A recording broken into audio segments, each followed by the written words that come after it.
This is something that my daughter-in-law Jazz made. She saw a recipe on TikTok. Let me show y'all. She brought me a little sample. So, y'all, let's see if this is something that we can do on one of my little food cooking shows. Y'all. I'm sitting here with y'all.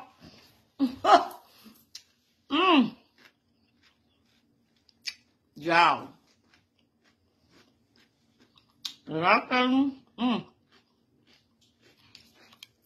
This is good. Cucumbers, peppers, all different types of peppers. But they're sweet peppers. You got your orange and your red. And what else in here? The green pepper? Yellow. Yellow? Y'all, we gonna have to do one of these.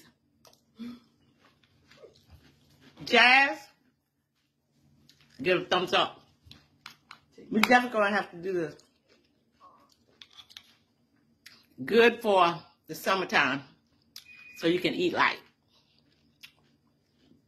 2 thumbs up, Jazz.